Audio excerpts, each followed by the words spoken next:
सर्वसामान्य जनतेला उपचार आणि आरोग्यविषयक सेवा देणारे मुख्य केंद्र असलेल्या मुख्यालयातील भंडारा जिल्हा सामान्य रुग्णालयात सध्या उंदराचा कहर सुरू आहे। जिल्हा रुग्णालयातील रुग्णकक्षात उपचारासाठी भरती असलेल्या रुग्णांच्या अंगावरून अक्षरशः 8 ते 10च्या संख्येत असलेल्या उंदराची टोळी धुमाकूळ घालत आहे। त्यांच्या डब्यातील व पिशव्यातील खाद्यपदार्थांचा फडसा फाडतानाचा व्हिडिओ व्हायरल झाला असून हा व्हिडिओ पाहून एक प्रकारे अप्रत्यक्षपणे रुग्णांच्या आरोग्याशी आणि जीविताशी खेळण्याचा प्रकार संबंधित विभागाकडून सुरू असल्याचे दिसून येत आहे। संक्रमण होण्याची शक्यता नाकारता येत नाही, तर उपचार घेणाऱ्या रुग्णांसाठी ही घटना चिंताजनक आहे।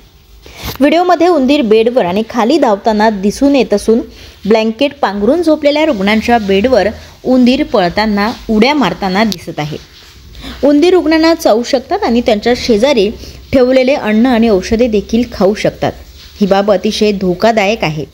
ही बातमी दाखवल्यानंतर प्रशासनाला जाग आली असून उंदराचे बंदोबस्त करण्याचे आश्वासन जिल्हा शल्य चिकित्सक यांनी दिले आहे। आजूबाजूच्या परिसरामध्ये जे उरलेले अन्न आहे ते उरलेले अन्न नातेवाईक टाकत असतील तर आम्ही त्या ठिकाणी डस्टबिन ठेवलेले आहे, त्या डस्टबिनमध्ये टाकावे आणि ती डस्टबिन नगर परिषद मार्फत त्याचा विल्हेवाट लावल्या जाते।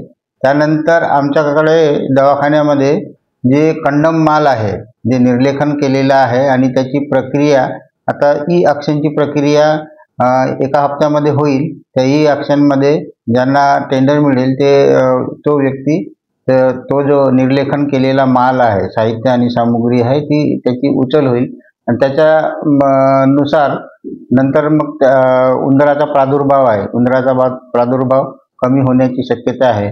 त्यानंतर आम्ही प्रत्येक ठिकाणी ज्या उंदरासाठी रिपिलंट म्हणून यूज केल्या जातात, रॅट रिपिलंट, त्यासुद्धा ठेवलेल्या आहेत।